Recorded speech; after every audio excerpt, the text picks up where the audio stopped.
지금 이 순간 여러분 지갑 안에 뭐가 들어있으신가요? 현금, 카드, 아니면 그냥 스마트폰 하나? 사실 이건 단순한 질문이 아닙니다. 어떤 나라 사람이냐에 따라 이 대답이 완전히 달라지거든요. 한국 사람이라면 아마 카드 한두 장에 스마트폰으로도 결제하실 겁니다. 어지간한 곳에서는 현금이 없이도 불편함이 없습니다. 그런데 중국에서는 어떨까요?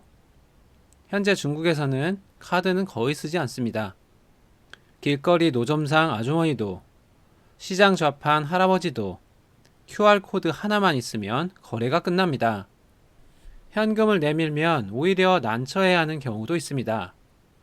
반대로 일본은 스마트폰이 없는 것도 아니고 기술이 뒤처진 나라도 절대 아닌데 아직도 현금을 꺼내드는 사람들이 정말 많습니다.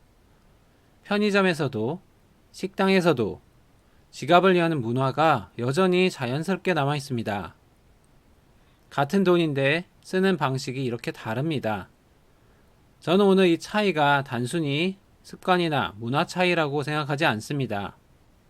거기에는 각 나라가 걸어온 역사, 정부의 선택, 그리고 그 사회가 무엇을 중요하게 여기는지가 고스란히 담겨 있습니다. 그리고 한 가지 더, 오늘 이야기는 단순히 어느 나라가 더 편리하냐로 끝나지 않습니다. 디지털 결제가 확산될수록 생기는 보이지 않는 위험, 그리고 우리 한국은 앞으로 어느 방향으로 가야 하는지 그 질문까지 함께 짚어보겠습니다. 끝까지 보시면 여러분이 매일 쓰는 결제 한 번이 다르게 보이실 겁니다. 지금이야 카드며 QR코드며 당연하게 쓰고 있지만 불과 수십 년 전만 해도 한국, 중국, 일본 세 나라 모두 현금 없이는 아무것도 안 되는 사회였습니다. 시장에서 물건을 살 때도, 버스를 탈 때도, 식당에서 밥값을 낼 때도 반드시 지갑을 열어야 했습니다. 돈이란 눈으로 보고, 손으로 세고, 직접 건네는 것이었습니다. 그때는 그게 당연했고, 그게 전부였습니다. 우리 세대분들은 다 기억하실 겁니다. 월급날이면 봉투에 현금을 받아 집에 가져오던 시절, 장보러 나갈 때 얼마를 챙겨야 하나 미리 계산하던 기억, 혹시 돈이 모자라면 어쩌나 걱정하며 지갑을 다시 확인하던 그 습관들. 그때는 일본도 마찬가지였고 중국도 다르지 않았습니다. 특히 중국은 1990년대만 해도 도시와 농촌 할 것 없이 현금이 모든 거래의 기본이었습니다. 큰 돈을 거래할 때는 돈 묶음을 가방에 담아 들고 다니는 일도 흔했습니다. 돈은 손에 쥐는 것이 당연했던 시대. 세 나라는 같은 출발선에 서 있었습니다. 그런데 이후 세 나라가 걸어간 길이 완전히 달라집니다. 같은 출발선에서 시작했지만 한국이 가장 먼저 현금의 틀을 깨기 시작했습니다. 그 전환점은 1990년대 후반 외환 위기였습니다. IMF 구제금융을 받던 그 시절 한국 정부는 경제를 살기 위해 특단의 조치가 필요했습니다. 그 중 하나가 바로 신용카드 활성화 정책이었습니다. 정부는 카드 사용을 유도하기 위해 파격적인 인센티브를 내놨습니다. 카드로 결제하면 세금 혜택을 주고 카드 사용 내역으로 소득공제를 받을 수 있게 했습니다. 음식점, 가게, 병원 등 가맹점 등록을 의무화하면서 인프라도 빠르게 깔렸습니다. 가게 앞에 단말기가 놓이는 속도가 눈에 띄게 빨라졌습니다. 소비자 입장에서도 카드는 매력적이었습니다. 일단 편했고 포인트가 쌓였고 할부도 됐습니다. 현금보다 카드가 낫다는 인식이 빠르게 퍼졌고 2000년대 초반에는 카드 대란이라 불릴 만큼 신용카드 발급이 폭발적으로 늘었습니다. 물론 그 과정에서 부작용도 있었습니다. 카드 남용으로 가계부채가 늘고 카드사 부실 문제가 터지기도 했습니다. 하지만 그 위기를 거치면서도 카드 문화 자체는 한국 사회에 완전히 뿌리를 내렸습니다. 그리고 스마트폰 시대가 열리자 한국의 결제 문화는 한 단계 더 진화했습니다. 흥미로운 점은 카드가 사라진 게 아니라 카드가 스마트폰 안으로 들어왔다는 겁니다. 삼성카드, 신한카드, 현대카드 같은 기존 카드사들이 자체 앱을 만들어 스마트폰으로 카드를 등록하고 결제하는 방식을 도입했습니다. 실물 카드 없이도 스마트폰 하나로 카드 결제가 가능해진 겁니다. 여기에 삼성페이, 카카오페이, 네이버페이까지 등장하면서 결제 수단이 더욱 다양해졌습니다. 카드를 꺼낼 필요도 없고 지갑을 찾을 필요도 없습니다. 스마트폰을 단말기에 가져다 대거나 앱에서 QR코드 하나 띄우면 결제가 끝납니다. 결국 한국은 현금에서 카드로, 카드에서 디지털로, 그리고 카드와 디지털이 하나로 합쳐지는 방식으로 자연스럽게 진화해온 나라입니다. 한 번에 건너뛴 게 아니라 차근차근 계단을 밟아 올라온 셈입니다.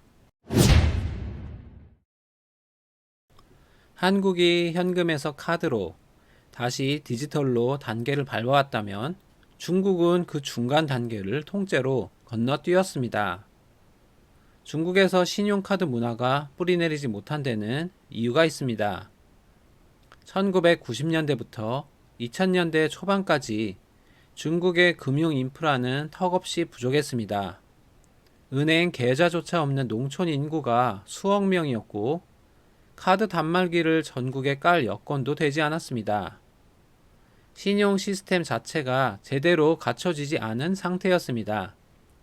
그런데 2008년 베이징 올림픽을 기점으로 중국 경제가 폭발적으로 성장하기 시작했고 바로 그 시기에 스마트폰이 급속도로 보급됐습니다. 카드 인프라를 갖추기도 전에 스마트폰이 먼저 손에 쥐어진 겁니다. 그리고 그 스마트폰 위에 위챗페이와 알리페이가 올라탔습니다. 이 두 플랫폼의 확산 속도는 놀라운 수준이었습니다. 가게 벽에 QR코드 한 장만 붙이면 결제가 됐습니다.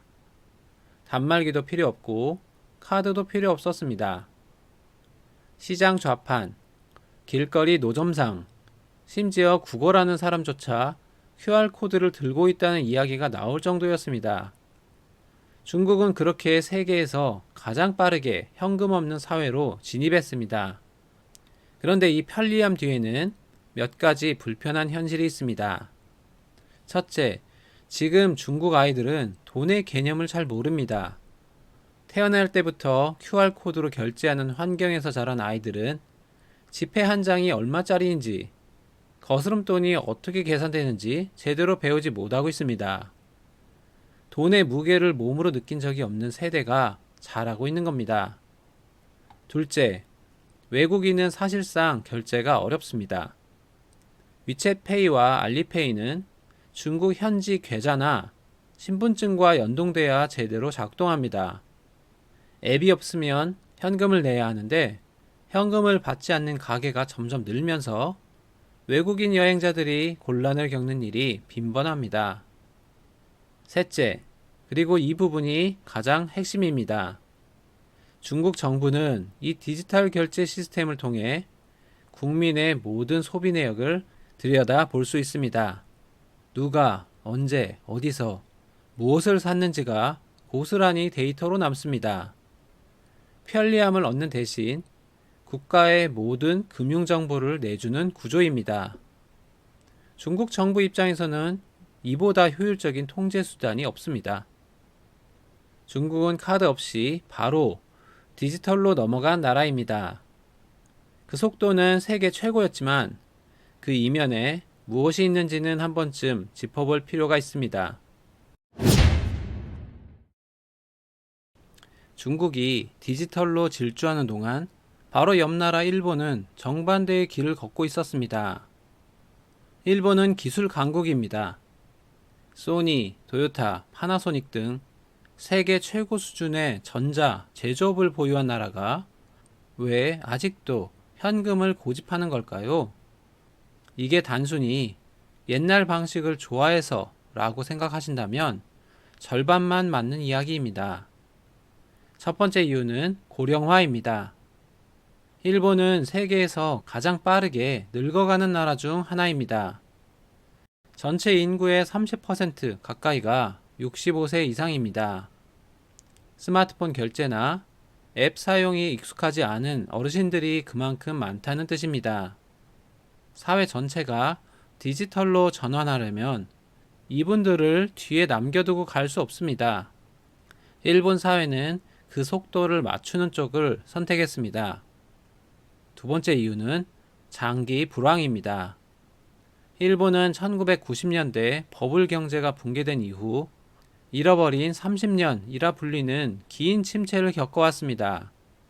이 시기를 지나면서 일본인들 사이에 뿌리 깊게 자리 잡은 정서가 있습니다. 바로 있는 돈만 쓰자입니다. 카드나 디지털 결제는 잔액이 눈에 잘 안 보이기 때문에 자칫 과소비로 이어질 수 있다는 심리적 불안감이 있습니다. 반면 현금은 지갑에서 줄어드는 게 눈에 보입니다. 쓸수록 남는 돈이 손에 잡힙니다. 그 감각이 일본인들에게는 일종의 안전장치였던 겁니다. 세 번째 이유는 신뢰 문화입니다. 일본은 위조지폐 발생률이 세계에서 가장 낮은 나라 중 하나입니다. 현금 자체에 대한 신뢰가 매우 높습니다.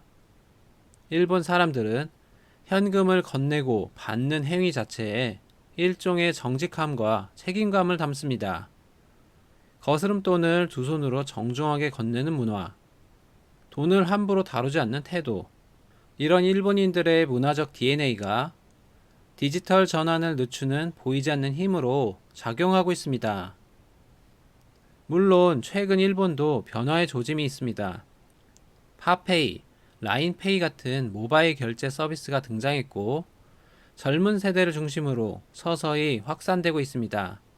하지만 여전히 전체 결제에서 현금이 차지하는 비중은 한국이나 중국과 비교가 안 될 만큼 높습니다. 일본은 기술이 없어서 현금을 쓰는 나라가 아닙니다.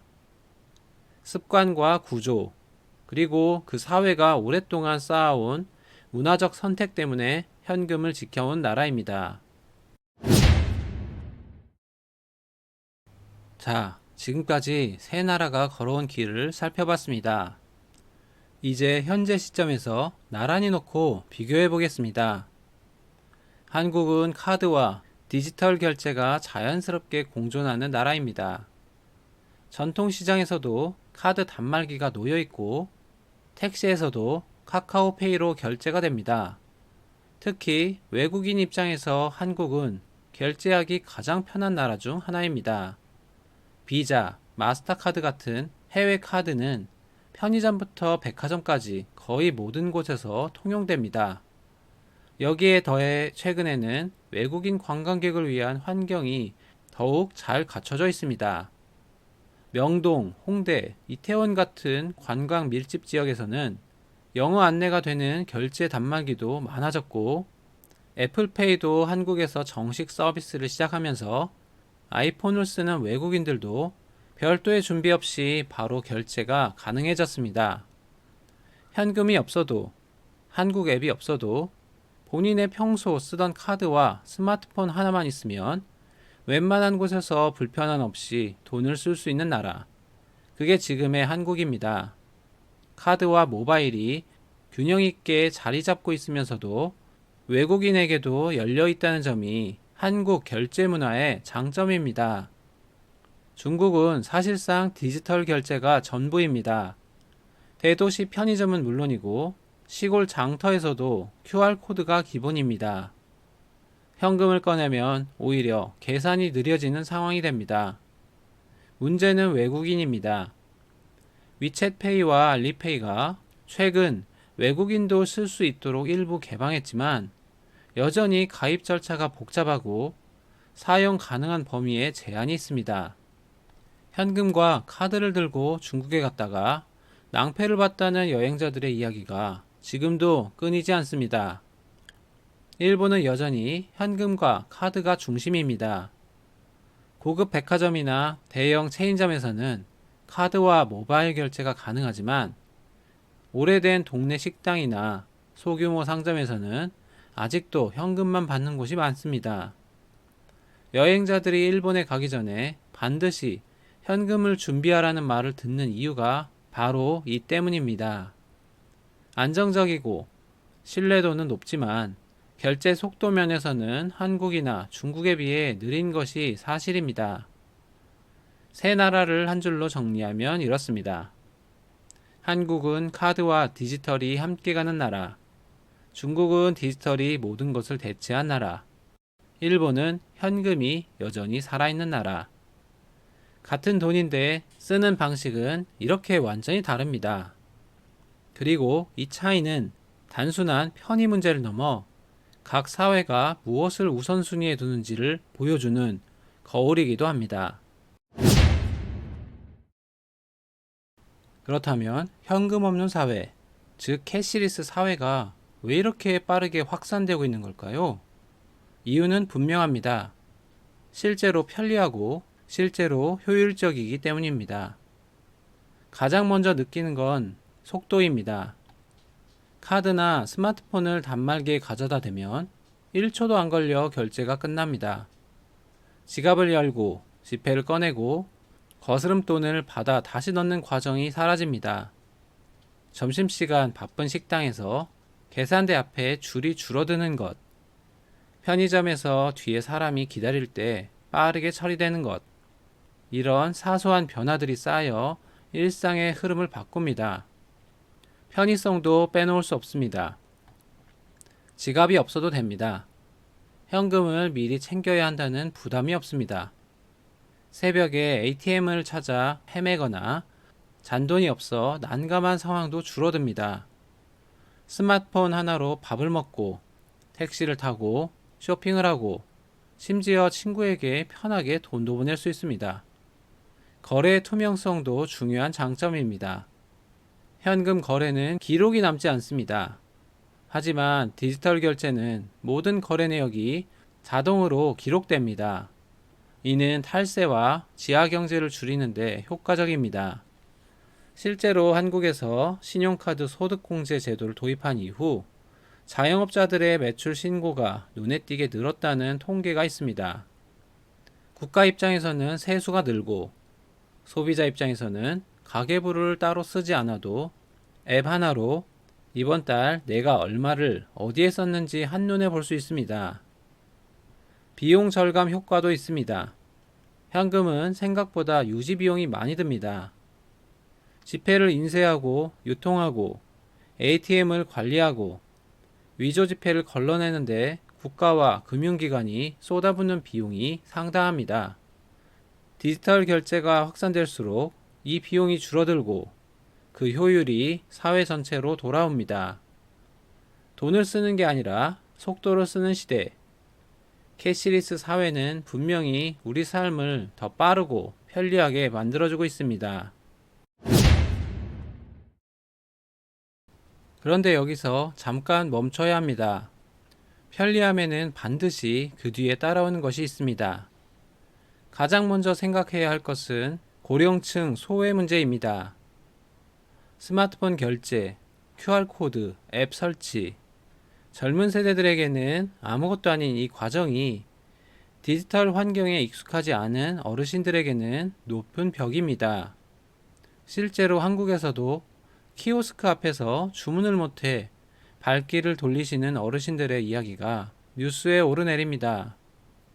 캐시리스가 빠르게 진행될수록 디지털에 익숙하지 않은 분들은 일상적인 소비 활동에서조차 소외되는 상황이 벌어집니다. 편리함이 누군가에게는 불편함이 되는 겁니다. 두 번째는 인프라 의존성 문제입니다. 디지털 결제는 전기와 통신망이 살아있을 때만 작동합니다. 태풍이나 지진으로 정전이 되거나 통신 장애가 발생하는 순간 결제 시스템 전체가 멈춥니다. 실제로 2023년 한국에서 카카오 서버 장애가 발생했을 때 카카오페이 결제가 먹통이 되면서 전국 곳곳에서 혼란이 빚어진 일이 있었습니다. 그날 현금을 가지고 있던 사람과 그렇지 않은 사람의 하루가 완전히 달랐습니다. 평소에는 아무 문제 없이 보이는 이 시스템이 위기 상황에서 얼마나 취약한지를 보여주는 장면이었습니다. 세 번째는 개인정보 문제입니다. 디지털 결제는 모든 소비 기록을 남깁니다. 언제, 어디서, 무엇을, 얼마에 샀는지가 데이터로 저장됩니다. 이 데이터는 카드사와 플랫폼 기업이 보유하고 경우에 따라서는 정부도 들여다볼 수 있습니다. 앞서 중국의 사례에서 봤듯이 디지털 결제가 완전히 장악된 사회에서 국가는 국민의 소비 패턴을 손바닥 보듯 들여다볼 수 있습니다. 편리함을 얻는 대가로 내 소비의 모든 흔적을 누군가에게 내주는 셈입니다. 현금에는 익명성이 있습니다. 누군가에게 돈을 건네는 행위, 물건을 사는 행위가 기록에 남지 않습니다.